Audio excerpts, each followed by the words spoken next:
used to this setup. So yeah. What are you doing in DC? Just We came back here with part of our mayor's, the Tri-Valley Mayor's Tri-City group. So we came back here to talk to our elected representatives. excellent.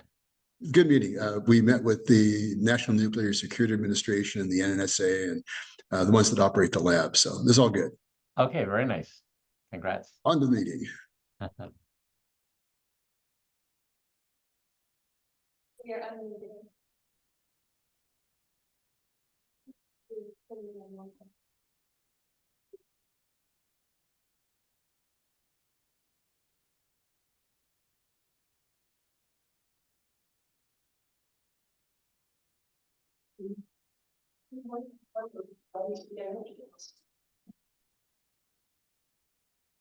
This is a regular meeting of the San Joaquin Regional Rail Commission called to order at 9:30 a.m. Can we all rise?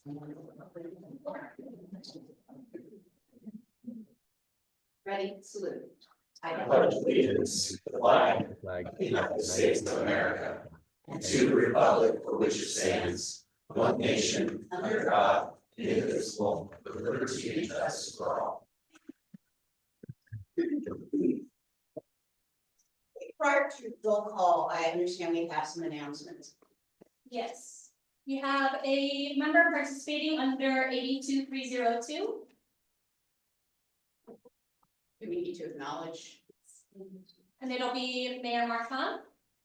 This Mayor Marchand here. I'm asking for an AB 2302 exemption. I'm on the road with business.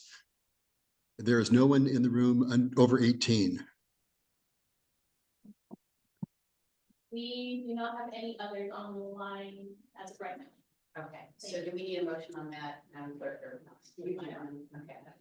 Thank you. We welcome you. Glad to have you join us, Commissioner Marchand. We can do a roll call then. Thank you. Commissioners Marchand? Solomon? Present. Ariola? Ding? Yes. Fugazi? Morowitz? Yes. Vice Chair Zuber? Yes. Chair Craig Hensley? Here. Ex officio members, do we have anyone from STAMCOG online? SJCOG? Diane Nguyen, present from SJCOG. SJRTD? Good morning, Ken Baxter, RTD. Caltrans? And I see Rosa de Leon Park online for STAMCOG. I am promoting you now.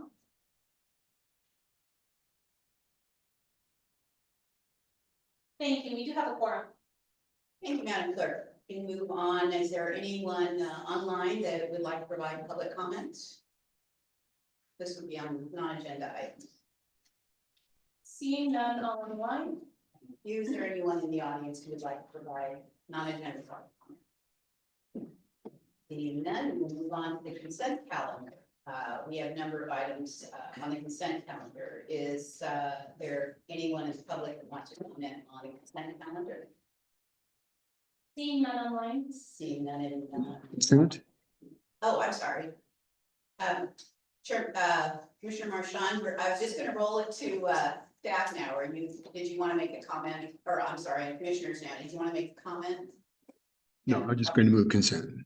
Okay, if no one has any additional comments on consent calendar, I will entertain a motion to approve. Motion to approve. By a second. Second. Okay, if I can get we need a roll call vote, I assume. Okay, roll call vote, please. Thank you. Commissioners Marchand? Staying on 4.2 because I was not here at that meeting. Solomon? Aye. Ding? Aye. Morowitz? Aye. Vice Chair Zuber? Yes. Chair Craig Hensley? Aye. Thank you. Motion passes. Okay, we're now moving on to item 5, to adopt a resolution of the Board of Commissioners of the Rail Commission authorizing staff to add up to 12 special trains in 25-26. So, Mr. Cook. Thank you. Thank you. Good morning, commissioners. You know, normally marketing, we oftentimes are the closeout of the show, but today you're getting dessert first.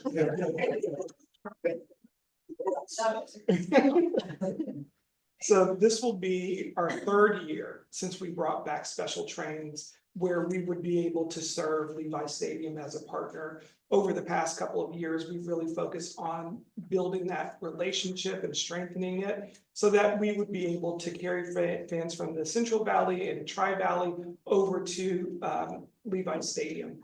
And so for last fiscal year, we had 9 trains that we operated. And, you know, how we kind of approached that after the first lesson learned of the first year was really to work with the board to be able to pre-authorize, to be able to get approval to run a set number of trains for the fiscal year. This allows us to budget, to plan, and then also be able to respond to the market, if you will. While we do focus on the San Francisco 49ers as our opportunity to run special trains, if there are other events which we will know are coming up this year, then we will target those as well. Sometimes those might include a concert or a soccer match, something along those lines. And so last year we only did 9 because those were all that warranted running the investment of the special train services. It was a very successful run. We increased what we performed in the prior fiscal year. We did an average of 383 passengers per train for the season, and 97% of our riders, from their feedback, they were happy with the trains overall. So as we think about what's coming up in this next fiscal year, we want to try that same approach where, again, we are focusing on trying to pre-plan to be able to serve the home games for the 49ers. But of course, there are some exciting activities that are going to be happening at Levi's this year that we also wanted to just bring to your attention and for proposal. And so the idea is these aren't 100% confirmed, but these are the kinds of events that we would target. So again, large scale volume attendee events where Billy Joel and Stevie Nicks are going to be performing. We expect that will be a large draw. It's one event on a Saturday evening. And then, of course, Super Bowls being hosted at Levi Stadium. And then the FIFA World Cup events are going to be taking place in June and July. We don't have dates for those just yet, but we know that more information will kind of be dropped throughout the year. So we want to do our best to be able to plan for and respond to the market. We always get fans asking, well, in advance, hey, are you going to be running special trains? So I like that now the public and the communities, they're really looking for us as a service to be a part of their trip to be able to get to and from the stadium securely and safely. And so what we are proposing today is that we try that same approach where we would say, let's go ahead and budget 12 special trains for this upcoming fiscal year. It's already in the work program budget, so you'll hear a little bit more about the work program in this session, and I think in a future meeting as well. And then as we think about how we structure the fares for the program, just as a reminder, the fares are different than our everyday regular fares, and you do have to buy a special train ticket in order to ride that particular train. So essentially, these are round trip fares that we've already built out and what we've used over time.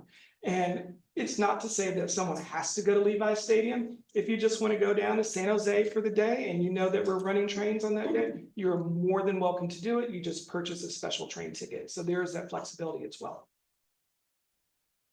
And then the other thing that we introduced last season to try to help us out, and this came from more just some of the passenger experience perspective, where initially people had to buy individual tickets for every game, and we were only able to drop them the Sunday before, it was the Sunday before the upcoming game. And so we really wanted to streamline the process. And so what we did, we said, okay, can we do a season pass where someone could buy essentially round trip fares for all of the regular season games in one transaction? And in doing so, they would more or less get one ride for free. And so what we're planning for is kind of the same thing where we say, okay, we think that there will be 8 regular home season games. And so we would offer those prices, 8 for the price of 7. So that particular fare product, the travel is restricted to just Levi Stadium because we're doing this for those who plan on traveling to the 49ers games, and it's only for a limited time only. So you have to be able to purchase this product up until after the first game. If we do have a very successful year for the 49ers, then of course we would look at what we would need to do for the postseason type of activities and even some of the championship games. So we hope that we're there, but we have some flexibility if we don't quite make it. And so our hope is to renew that product, to be able to run this special train service and to make sure that we are in alignment to be able to roll this out and respond to the market in an appropriate manner. And so the ask from staff today is to approve the budget for the special train services that we'd like to run to be able to continue on with the special train fares as well as the season pass product. And with that, I will take any questions. Thank you very much, Mr. Cook. Our, first off, is there anyone in the audience who would have any questions of us? None, we'll turn to commission members. So does anyone have any questions or comments? I know we have some new commission members that may not know so much about the program. So I'll open it up. I have a question. Small words. How many passengers usually ride the train Just during the week or for special trains? for these special trains? We've been able to get to an average of 383 for the last season. Oh, per direction, per train or? Yes. Mhm. Okay, so we're running how many trains? 12, you said? We do one train per event, and so we did a total of 9 last year, although we were authorized to do 12. We only used the ones that made sense for us. And so we're looking to adopt that same model where we would be authorized by the board to run 12. And then we have certain guidelines that must be adhered to be able to get approval to actually, publish them. And so essentially, we have a kind of broad category that the executive director or their designee would, more or less authorize internally. So that looks like, do we have a partnership with the venue?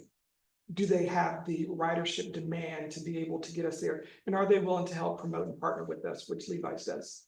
Good. So you said almost 400 people Mhm. take advantage of that. Mhm. Do we see a need to even increase beyond that during certain games? Or I think not for games specifically, but I think with what's coming up with the Super Bowl, World Cup, we just don't know how many events are going to be happening and what the demand might be. So we always try to follow what's happening at Levi's Stadium, so that way we can figure out, okay, what's the overall investment going to look like? Okay, and the season pass, that'll be advertised prior to that should, and folks that have tickets, I'm sure. It's pretty reasonable. It's $10 to $15 depending where you're from out here. Is that? About 10 to 30, depending on where you're coming from. The highest that you would pay for an individual round ticket is $30. From like Stockton, Tracy, and Manteca, that's pretty reasonable. Mhm. And what's it take, about an hour to get there? A little over, No traffic. hour and a half-ish or so. Hour and a half-ish and no traffic, no stress. No traffic, no stress. And we do have a lot of fans that meet up before the game to kind of do a little tailgating, if you will, and just to get to know each other. So they're usually very excited. Even what we have found is that we have to pay attention not only to the 49ers fans, but also the visiting teams fans as well, because they are in our midst. Next question, we have separate cars for them. No, they are friendly fans. We have not had any incidents. It's great. Well, no, I think it's a great program. I think anytime we keep people off the road, folks off the road, especially if they're been drinking or have a few beers, I think that's probably our biggest win. Yes. Is folks that have a couple of beers and they don't want to be driving. So that makes it a big difference, probably big safety. So, Yes. yeah, great presentation. Thank you. Thank you. Thank you. Any other questions? Yes. I just have a comment, Uh-huh. and I think I made it out in the last season. The ticket purchasing process needs to be easier, Mhm. because as a guy who did that last year and doesn't usually ride the train, if it hadn't been for the employee on the train when I got there, I'm not sure I'd have made it to San Francisco, because I lost the pass and stuff, and he managed to get it all straightened out. So for one-time people, Mhm. that process needs to be clearer and easier, so that they can get the thing and know that when they get to the station, they're ready to roll. Mhm. Other than that, it's great. You spend more on park than you pay on a ticket when you take your car. So anybody that doesn't do it is nuts. We did approve a couple months ago, the new ticketing and fare program, and that is reversed completely how the tickets are able to be purchased now. And I think David reported out on that that's one of the best features, is for special things, it becomes not like what you went through. Good, appreciate it. Just a follow-up on the promotion and marketing.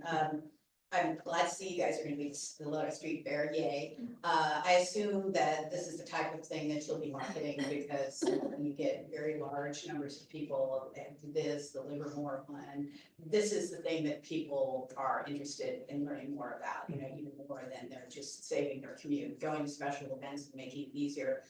Parking, you don't have to worry about parking at all, and you don't have to be in a car driving, so I think that's a great opportunity, all of those events to really put this front and center, because I know certainly in the Lodi area, we get people from Sacramento, from the Bay Area, and, you know, we'll just see thousands and thousands there, so we have great exposure.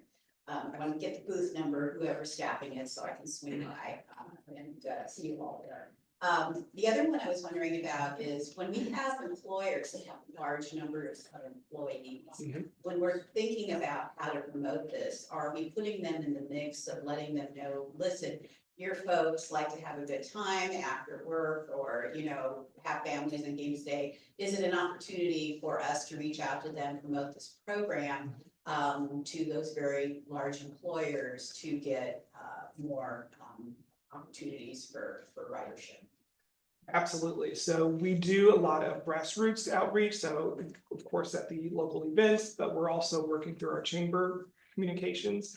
And then of course our various partners. So employers included in that. And so we've been having really great conversations with large employers like Lawrence Livermore Labs, Google, Sandia. We have an upcoming meeting. So and they've been such good supporters of the service. So this kind of information, they're happy to be able to share out. And even some of the business parks too, they have their own local communications and they like to support us and plug that into. I encourage you to reach out to all the government offices, the cities and counties, because we've got hundreds and hundreds of employees there as well. So I just think this is great. We're really ramping back up to where we were before the pandemic. So thank you for the presentation, Mr. Cook. Is there any commissioners online that have comments or questions? Mayor Marchand has his hand raised. Mayor Marchand. It's a great idea. This is terrific. Want to make sure we've got a street fest coming up in 2 weekends. I don't know if you have enough opportunity to get out there and advertise this at our street fest. So through our Livermore Downtown Inc. I'm taking notes on that one right now. Thank you. I think he's got you covered, Mayor. You're set. All right, any other questions online or comments? No comments online. I do want to note that Mayor Ariola has joined and he will also be participating under AB 2802. If you do not mind, Commissioner Ariola, announcing. Hello, good morning, everybody. Yes, I'm joining from DC and currently at a conference. I'll be participating per AB 2302. No other comments online. Thank you. All right, so with that, do I have a motion to approve? I'll move to adopt the resolution. Second. Roll call. Thank you. Commissioners Marchand? Saul one?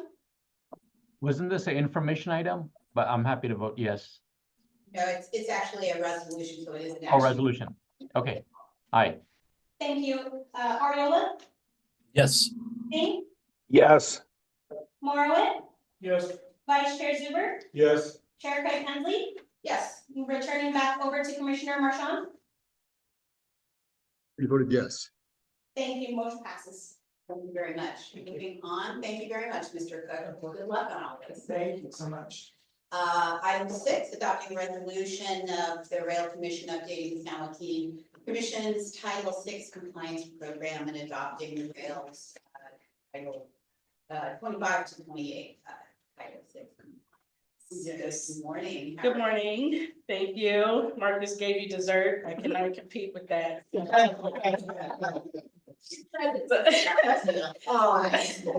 So my name is Samara Neal. I'm the Rail Services Supervisor and our Title VI Officer. So for our 2025 program, we are working with 49 Consulting and TMD Management to update our Title VI program.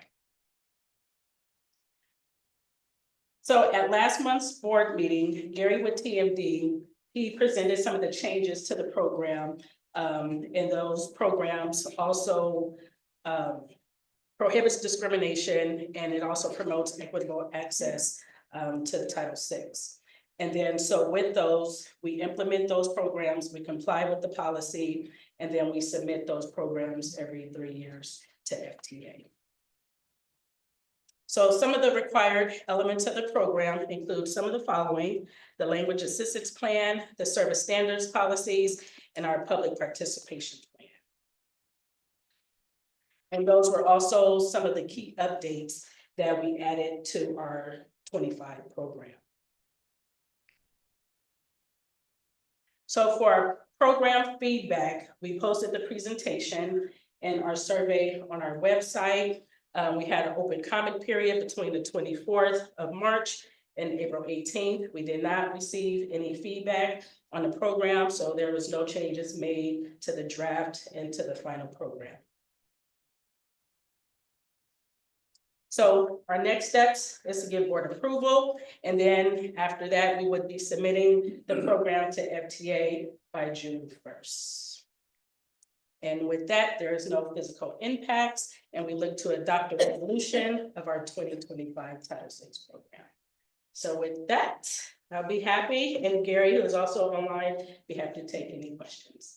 I appreciate that. Yes, I recall the presentation we had, which was quite thorough before, so Yes. appreciate the updates here.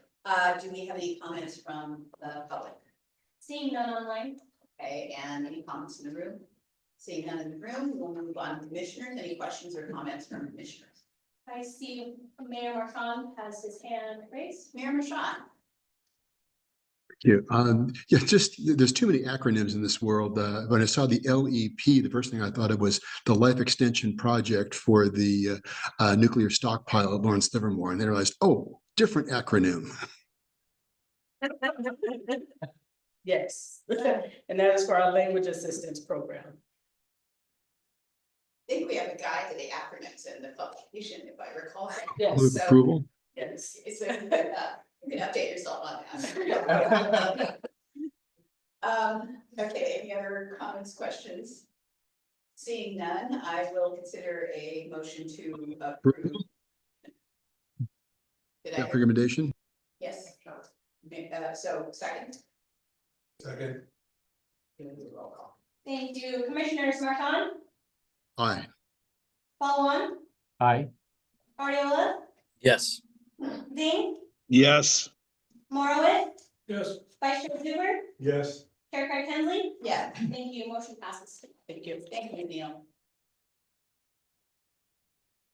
All right, we are moving on to Assembly Bill AB 2561, report and public hearing on status of vacancies in recruitment and retention for the Rail Commission. So we have with us Ms. Pugh. Yes, that's correct. Thank My you. name is Angela Pugh. I'm the Human Resources Manager here at the Rail Commission. Very good. So I'll be presenting on Assembly Bill AB 2561, which is a report and public hearing on the statuses of vacancies in recruitment and retention, again, for the Rail Commission of 2024. This presentation will fulfill the new requirement under AB 2561, which is amending the Myers-Milius-Brown Act. It requires California public agencies to annually present information on job vacancies and recruitment efforts from the previous year during a public hearing before the governing body. Overview of information here will be agency-wide, again for 2024. That will be for the general workforce, our hiring process, recruitment, and retention. General workforce information here would be related to current total budgeted authorized full-time employee positions. We're currently at 79. Services rendered to the public by budgeted authorized workforce are for the San Joaquin Regional Rail Commission, ACE, and the San Joaquin Joint Powers Authority. For our hiring process, first would be the vacancy is created for various reasons, separation of employment, retirement, or internal movement. We would then have a hiring manager submit a recruitment requisition for approval. We would then determine the type of recruitment activity to see if possibly an external recruiter would be needed.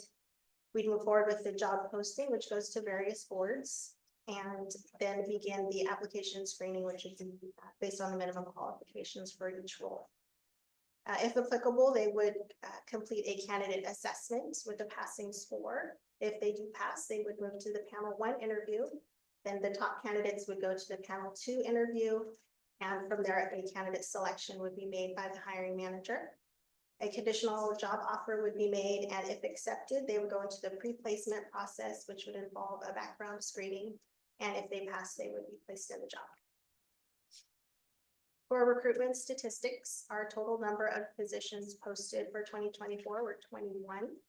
Total number of vacancies filled were 14. Average number of calendar days to fill vacancies were 91. Number of vacancies filled by internal recruitment were 1. And vacancies filled by new external recruitment were 13. Remaining vacancies were either filled in 2025 or closed for various reasons. For retention statistics, our number of vacancies created by retirement were 0. Number of vacancies created by involuntary separation were 1. Number of vacancies created by voluntary separation were 6. Percentage of vacancies resulting from turnover were 7%, and our annual staffing turnover rate was 8.69. For internal growth, we did have a number of employees promoted to higher level positions within the agency, which were 5. And we are in the process of developing career paths, training and development opportunities for our employees. And the Rail Commission continues to offer competitive rates, benefits package, retirement, and accrued time off. We do not foresee any hiring concerns at this time. There is no fiscal impact associated with this. However, addressing recruitment and retention issues may involve future budgets, which will be presented to the board as necessary. We do recommend that you accept this report, and I'm open for questions. Do we have any questions, comments from the public online? Seeing none online. And in the room? All right. Anything from commission members online? I see. I'm not seeing that. Any in the room? Questions, comments? I just do have one question. Are we finding, and perhaps this is from Pew or for Director Mortensen, are we having any challenges in recruitment with any particular positions? That are currently open? Yeah, I think, and as we are staffing up, we foresee some, just because we are certainly hopefully competitive, but there are a lot out there that are looking for positions. I'm just wondering if we're having any problems. So. Not currently at this time, no. I think that's about it for my questions. So with that, I will entertain a motion to approve moving forward with the report. I'll move to accept the report. Second. Moved and seconded, roll call. Thank you. This is for regular voting members only. Commissioners Ding, Yes. Ariola, Yes. Marlin, Yes. Vice Chair Zuber, Yes. Chair Craig Hensley. Yes. Thank you. Motion passes. Thank you. Okay, moving on to an informational item. Well, I enjoy seeing you here. Wrap up this time. What do you have to tell us about the fiscal year? Well, good morning. So every year, the Rail Commission puts together a work program and budget for the upcoming fiscal year. And so at this meeting, what we have done is put together a preview of that work program and budget for your pleasure this morning. And there will be a series of us who will be handing the baton from each department to another to give you a sense for what will be inclusive in the document in each of our sections as we build towards those drafts that you will see at your June meeting. So as mentioned before, every year we do produce this document, and it's inclusive of all of the activities of the Rail Commission, of the ACE service, which we own and operate, as well as all of the budgets for the San Joaquin Joint Powers Authority, for which you are the managing agency and have budget authority over that entity as well. So in the inclusive of the work program, you'll see items for each of those enterprises, as well as the enterprises that we have taken on, like in support of state initiatives, which are usually detailed under a topic of other managing activities.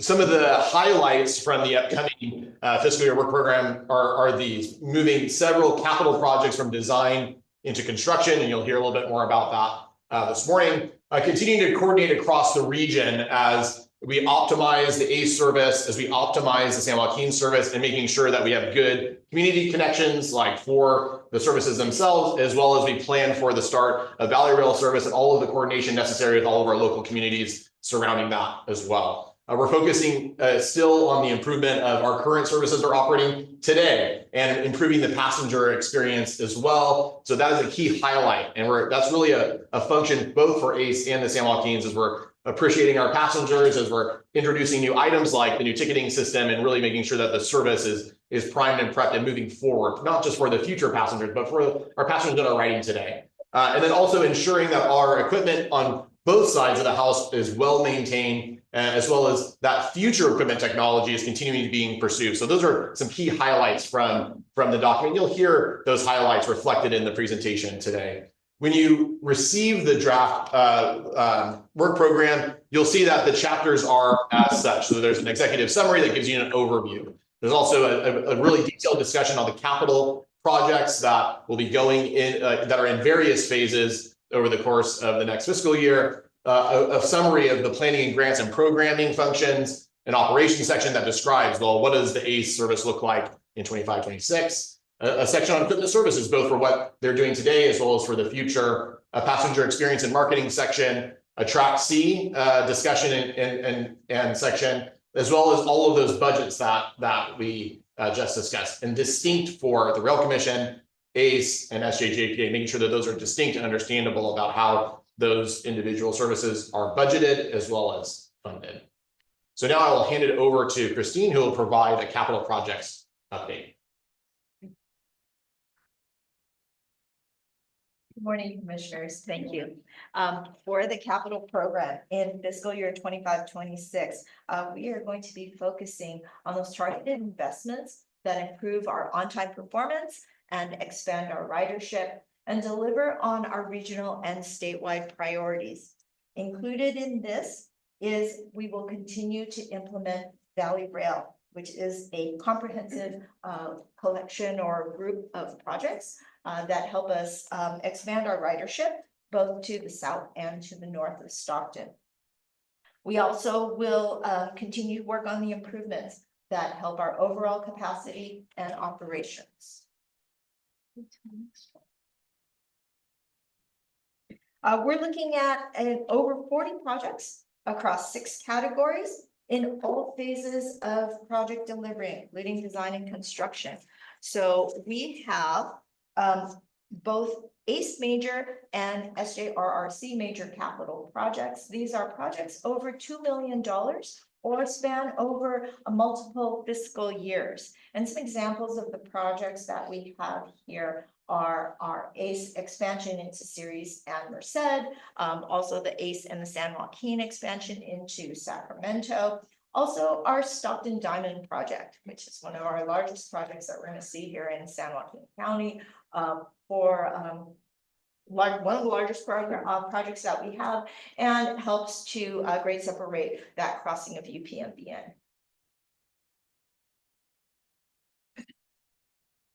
We also have the San Joaquin Joint Powers Authority Major Capital. As managing agency for SJJPA, we oversee or manage the projects that are, again, over $2 million or span over multiple fiscal years. And so these are projects that affect our San Joaquin service and also our joint ones that are joint projects between the Rail Commission and the Joint Powers projects like you see here, our Cabral Annex or the Stockton Y.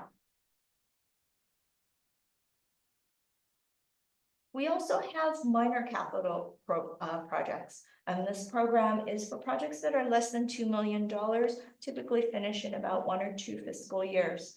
And so we have the ACE minor, the SJRRC minor, and the JPA minor. And some examples of the projects that you might see in this category as you look through our draft work plan would be the station signage project and also the public information display system.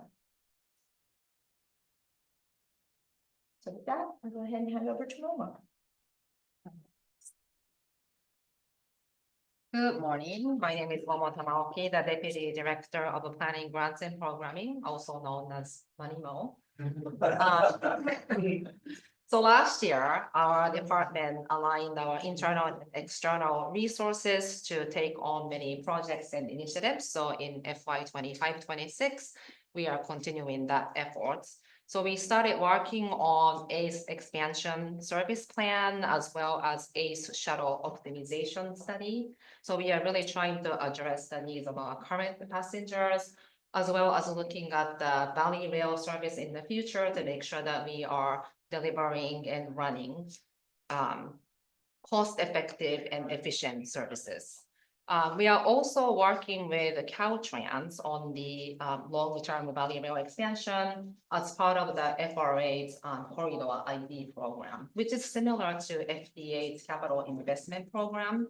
So once we are plugged into their process, which means that we can get federal funding guaranteed in the future for our capital improvement program.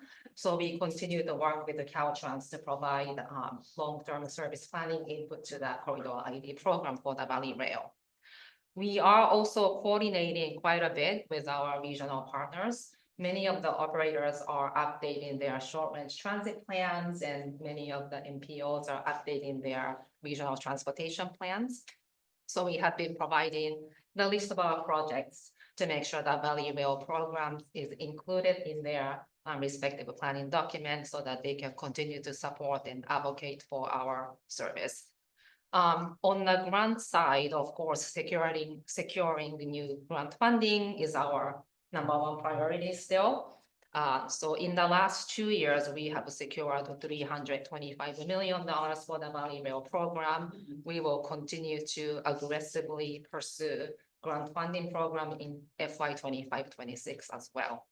Last but not least, last year, the board approved the procurement of the grant management software. And so that software development is currently underway, and it is scheduled to be implemented in the first quarter of FY 25-26.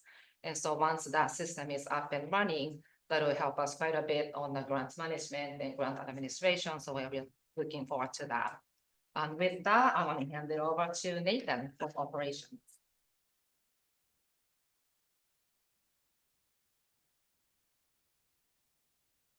So operations this coming year will look largely familiar with what we're running currently today. We offer 4 round trips, Monday through Friday from Stockton to San Jose.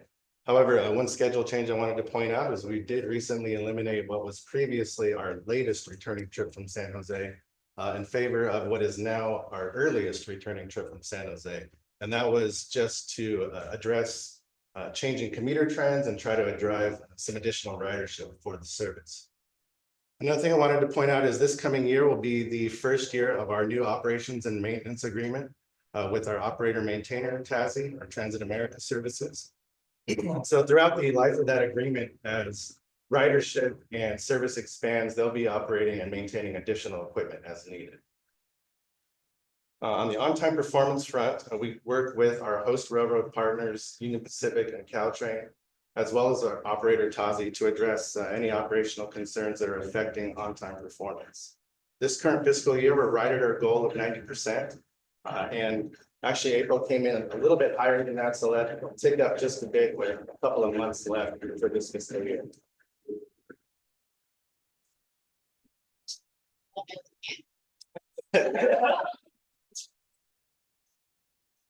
Less horn than you.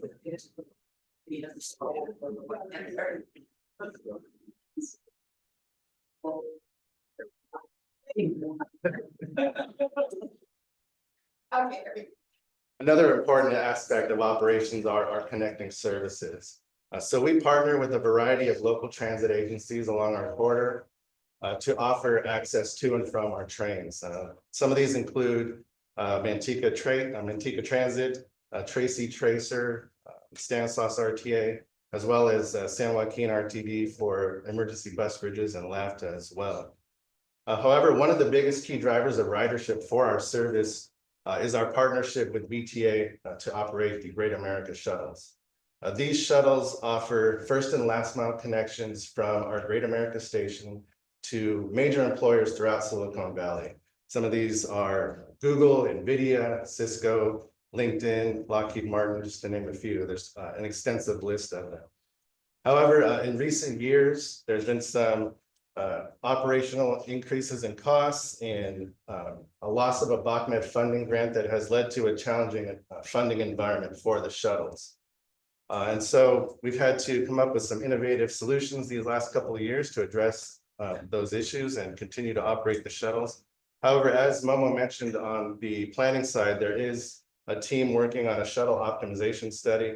And once that work is finished, we'll be bringing back some recommendations to the board to address those concerns. That's short.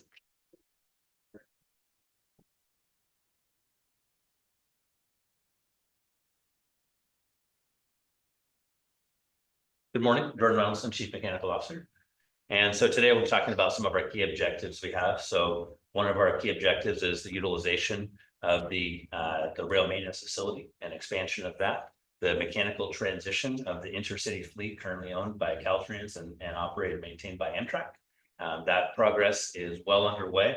We're hoping to be completing the agreements and pencils down here in the next week, and then working on signing and transitioning the equipment. We're also preparing for the future of zero emissions equipment. So this comes with a whole host of planning activities and construction, design things, facilities, studying the alignment, charging, hydrogen fueling, a lot of those. So part of our planning for the zero emissions equipment included the zero emission retrofit study for the F40 locomotives that were decommissioned to purchase some of the Charger locomotives. Caltrans is working on a purchasing and design right now of new FLIRT H2 equipment for Valley Rail as well as other locations around the state. So we're preparing for the receipt of those and the usage. And then we also have the Charger TSSA, which is the Technical Services Support and Supplies Agreement. So that, in short, what that does is provide engineering, OEM expertise, and parts and supply chain management for the quite complex locomotive that we have. So we'll have more updates, as David said, later on. David.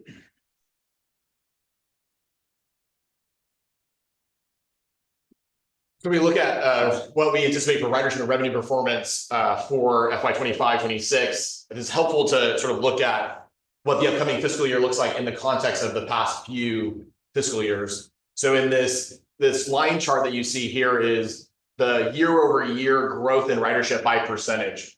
So you can see back in 21-22, year-over-year, we were 100% growth, and that line has been trending downward, though we have still been posting very strong year-over-year growth for the ACE service, including this current fiscal year we're in right now. We're projected to have a year-over-year growth of around 20%.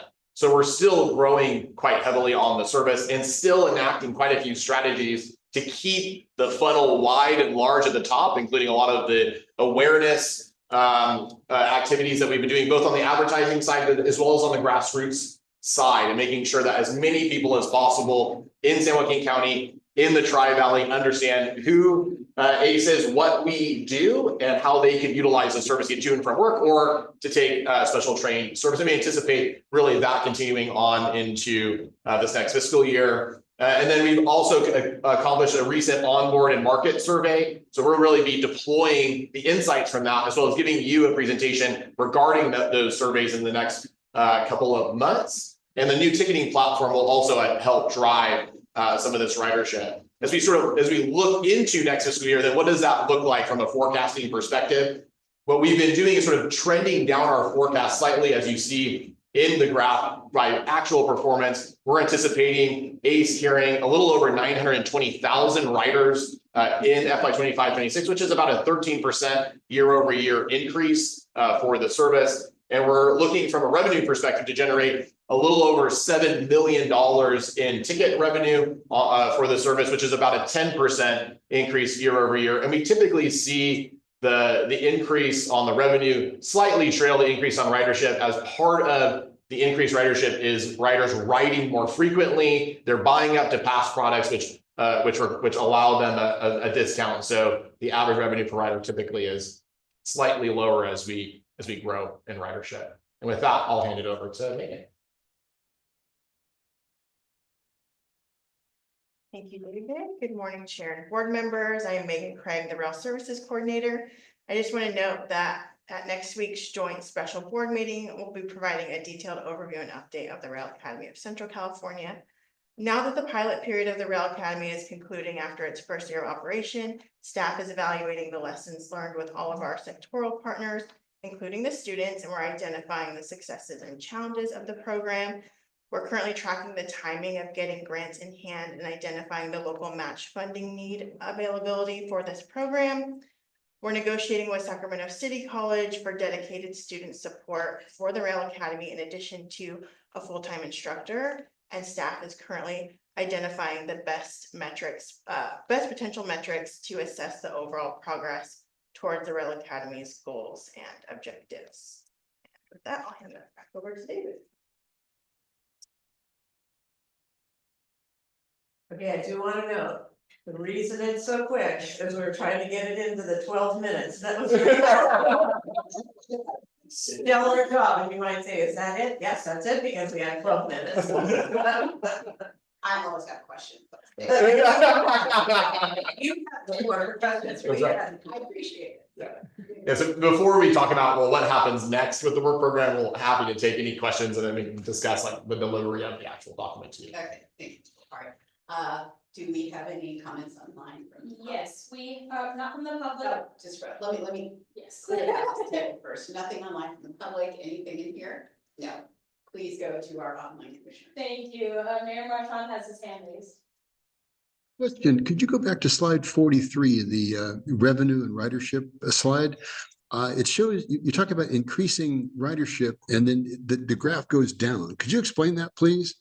Yeah, so this is our rate of year-over-year growth. So as we recover from the pandemic, our rate of year-over-year growth is decreasing, though we are still accomplishing positive year-over-year growth, right? The line is above zero, right? So last year we grew 43% over the previous year. So this is sort of like how the graph is structured. Sorry for the rate of growth.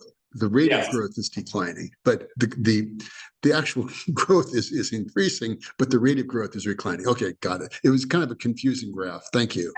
I think what we could title it better, I think it's important to know, if you compare to 23, 24 and you say, hey, what's going on? We're not growing at 43%. And what we're trying to show is in the world post-COVID, everybody gets a year-over-year growth 100% in the beginning because they were cut down to almost nothing. But we have to expect that will taper. That's just the nature of the world. And so we want to make sure the expectations when we look at are clear, that we totally expect this to keep going down to something closer to probably 5 to 10% maybe as a rule with aggressive marketing. But we're still in that post-COVID weirdness. And it's important that you see that, so when you look back later, that's clear. Right, any other questions online from commissioners? Comments? No? Commissioners here? Okay, just a couple of things, because I want staff to understand I was taking notes on some of this. So I'm just interested in we haven't gotten a current update on the earlier versus the later, since we dropped one train, we picked up the earlier train. Are we seeing those numbers continuing to grow? Nathan? Yes, we are. H2 is definitely outperforming the train that we eliminated previously. I think that was averaging somewhere around 150 passengers a day. Okay. And now H2 seeing almost double that. Great. So that's a nice bottom line number here. So that's good. Thank you. In terms of how we're dealing with the connecting services, do the employers for any of those large corporations contribute or subsidize any way their employees being able to use that service? So we did have one contributing employer who has since decided not to contribute to the shuttles any longer. Though we continue in our employee outreach to try to rope people in to help funding the service. And we're really trying to get creative about how we're going to fill the gap that will be left after SB 125. It stops being the stopgap solution for that.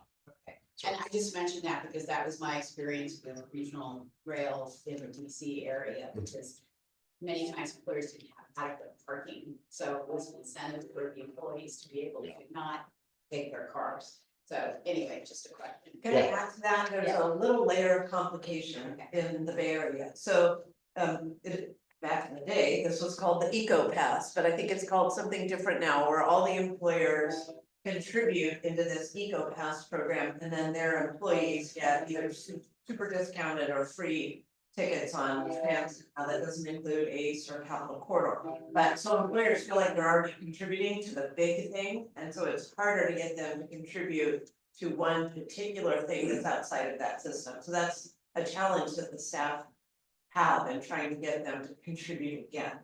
Because they feel like, hey, we did that.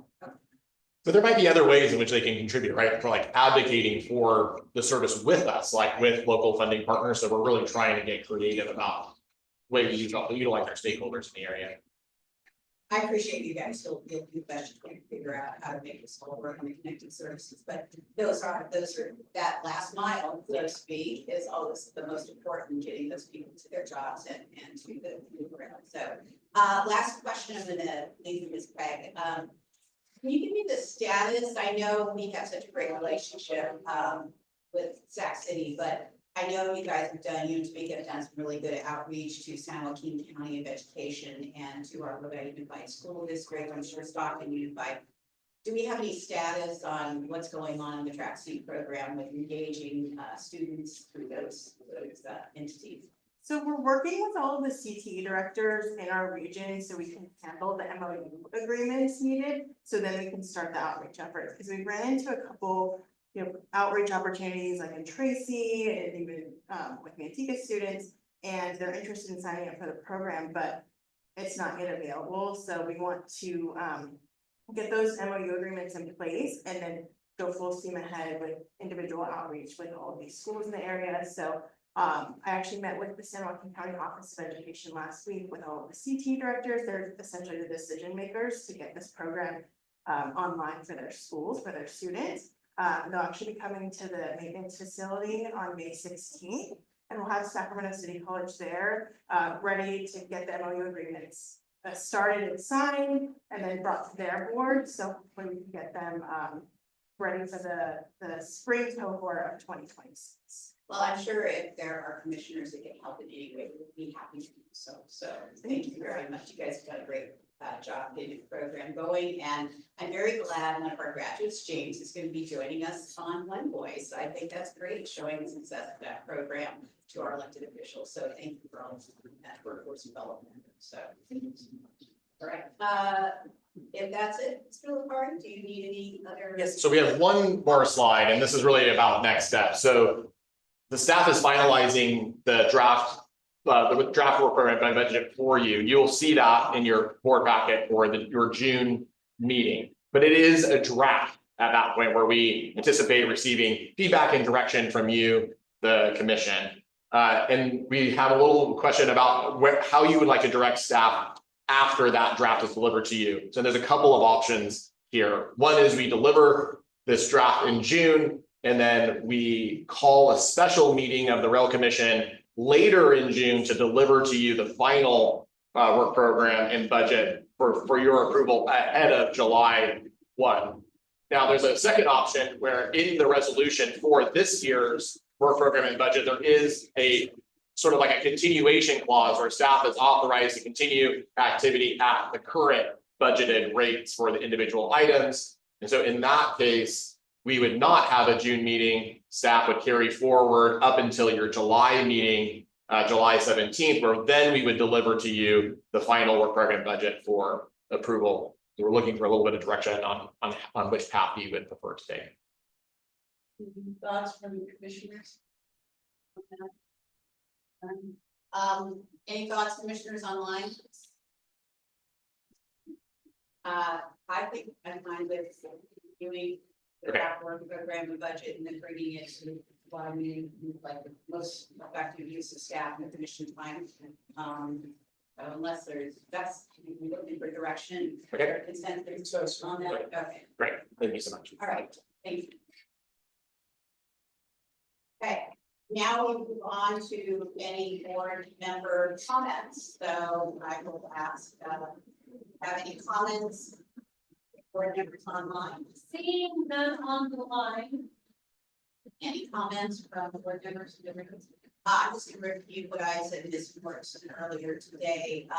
As I go through the packet, sometimes I have to remind myself, what was that project? And if we can have some kind of digital version of just, orientation, project orientation, what are all our various projects? Where are we with those? I think it was important to see around human capital. You know, I forget about that sometimes. What system to maintain and operate, but it hasn't some companies. So if we could just have that available, I think the orientation for the commissioners in particular, but it also is something that may be a quick, easy overview. I've had 3 different legislators asking me for a copy of our rail system. It's existing and it's expanding services and where it links together to some of the other projects. So I gave mine away, so this hard copy is gone now, so you know I need to print some more out. But at any rate, just a note on that makes it easier for us when we're talking with elected officials in particular. So I appreciate it. Do we have comments from our ex officio? Do you want to start with? Do we have Stanislaus and Stan? We do have a member from Stanislaus online. Let's start with Stanislaus. Good morning. Thank you. We, Stancog just don't have any comments, and have a great weekend. Thank you. Thank you. SJRRC. Good morning, Chair Craig and commissioners and members of the public again. Diane Nguyen with the San Joaquin Council of Governments. I just have a couple of things I wanted to share with you all. The Council of Governments Board adopted the Measure K strategic plan. And for those of you in the audience, Measure K is the half-cent sales tax that was passed by San Joaquin voters for 30 years. The sales tax period will be between 2011 to 2041.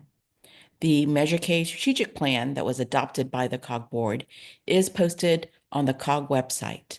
The strategic plan charts out the scope, cost, and schedule as a planning tool for the next few years of Measure K through 2034, and it also identifies a revenue forecast for the program. Measure K is a multimodal program where the categorical allocations are defined by the San Joaquin voters, and it infuses the half-cent sales tax dollars to a range of transportation projects, including passenger rail, bus transit, congestion relief projects on our state highways and regional arterials, as well as safety projects, including railroad grade crossings, bicycle and pedestrian facility and safety projects, and of course, local street repair, just to name a few of the categories. For anyone who's interested in knowing what projects have been completed in Measure K and what projects are underway, please refer to the Measure K strategic plan and our website, which has a button for Measure K. I also wanted to share the Council of Governments' excitement about our upcoming One Voice advocacy trip to Washington, D.C. It is around the corner. It will be from May 19th through May 21, and we are steadfastly preparing for this trip. We have a delegation of over 80 participants, including San Joaquin Regional Rail commissioners and several staff, and I believe a graduate of the track program. I'm working closely with Director Mortensen and the rail staff and our federal advocacy firm in DC to set up some meetings to engage DC officials on the track program. That concludes my report, commissioners. Thank you. We move to Mr. Baxter at RTD. Yes, good morning, Madam Chair, Commissioners, staff, and members of the public. I have one item I'd like to share with all of you, and that's RTD and local leaders will celebrate the unveiling of the new Jose Hernandez bus route. This is a tribute to the Stockton native and celebrated NASA astronaut. This event's going to occur tomorrow, which is Saturday, from 8 to 9 a.m. Location is at the California State University Stanislaus campus here in Stockton. and the address is 612 East Magnolia Street. We have several scheduled speakers, including astronaut Hernandez. And the bus wrap will feature an image of Jose Hernandez in his trademark NASA uniform, alongside some inspirational quotes, both in Spanish and in English. And I would like to extend a warm welcome to all of you, if your schedule permits, to attend. And that concludes my comments. And I wish all of you a great Friday and a wonderful weekend. Thank you. Mr. Baxter, appreciate hearing that news. Thank you. Finally, do we have anyone from Caltrans on board? Seeing no one from that. Okay, well, with that, we will move to our director and hear her report. I have a couple very fun things today. So if you could go to next slide. I have to note that Mr. Schmidt in our regular morning call, good Friday board meeting, best wishes for the board. We do that we've done that for 30 years. But he reminded me today, this meeting is the 30th anniversary of the first Rail Commission board that was established. So I wanted to introduce you to, with some of whom you know, and memorialize a little bit today, the first founding board members. And so Bob Cabral, who this building is named after, also called board member, was from the city of Escalon and then later a county supervisor, but he was he the county board? Where's Brian? Yes, he was on the county, he had shifted to the county board when ACE was formed. Phil Panino, City of Lodi, was also a COG board member, one of our founders. Brent Ives, who you've seen recently, City of Tracy. Floyd Weaver, first rep from City of Stockton, and then Frank Warren from the City of Lathrop. So these were the founders that took a risk, I have to tell you, way back when ACE wasn't started yet. There was a lot of nitpicking from regions other than ours, that this would never work, that nobody really wanted it. Staff that joined the effort, board members that joined that early effort took a lot of blows from a lot of people, but persevered, so that we're here today to celebrate our 30th. So I just thought I would put that out there for you and for the record, so that we could always recognize, gosh, we got started from some really humble beginnings. I appreciate hearing that. I think it actually would be a good idea to perhaps send a recognition letter to each of those communities saying, just FYI, you were sitting at the table, because I think we would all benefit from understanding the commitment that the cities and counties have made to this effort over the past 30 years, and there's a lot of recognizable faces. Yes, so thank you very much for bringing that up. Thank you, Brian. Yes. Thank you, Brian. Yes. And so from our history, our past to our future, if we could go to the next slide. I'm going to hand this off to Tamika Smith, who's going to introduce one of our new hires in a very important role. You brought up something earlier that she's focused on, so I'll stop there. Good morning. So it is my absolute pleasure to introduce Terry Hayes.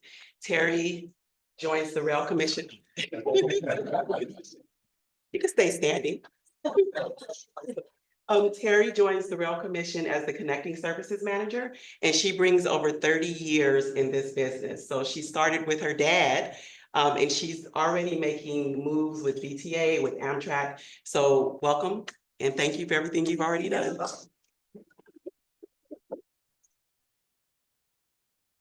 That concludes my report. Thank you. Thank you, Ms. Morton. We are at a point now where we're going to be going into closed session, and I will ask our attorney to introduce that and indicate which voting members we can act with that. Thank you, Madam Chair. We have 3 items for closed session. The first is real property negotiations concerning the property located in Oakland. That is for regular and special voting members. The second item is a conference with real property negotiators concerning property located in the city of Sacramento, that is in the Midtown area, for a permanent access easement for a construction easement. The agency negotiator listed on your agenda will not be attending, we will be sitting in for Tim McLeod of Monument. Negotiating part for the 2025 property owners, Tracy Shanfield, Frank and staff on TD. That is regular voting members only. And the last item is threatened litigation. Conference with legal counsel regarding Stronghold Engineering Inc. This concerns the regional maintenance facility expansion, and that is for regular voting members. And with that, we are Closed session and, Carry on, we'll transfer everybody over, so we'll hold tight until that is complete.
Back into open session so I can report out on the closed sessions. All right, No. all right. Okay, so we gotta get back to session and then you can go. Yeah, I think 20 minutes. I think we'll go with that. Oh, you're coming today. We are Oh, you're about online to- and ready to go when you are. It could be worse, it could be. Jackie, just like you. Yes, we're- see, which is great. We- Okay, We have returned on closed session. okay. As previously, it is 11:22. And as previously noted, before we adjourned to closed session, there were 3 items for closed session. The first item 12 was conference with real property negotiators concerning property located in Oakland, California. That property is more explicitly described in the agenda. It was discussion, direction was given by the commissioners. There is no other reportable action at this time. Item 13 was also conference regarding real property. That was real property located in Midtown Sacramento for a permanent access easement and a temporary construction easement, all part of the Valley Rail expansion program. Again, discussion, direction was given by the commission, and there is no other reportable action. And the last item, item 14, threatened litigation. That item was discussion only, and there is no other reportable action at this time. Thank you, Madam Attorney, and with that, we are adjourned at 11:40, excuse me, 11:23. Or, yeah, thanks. Thank Accept you. that, thank you. All right. Your favorite one?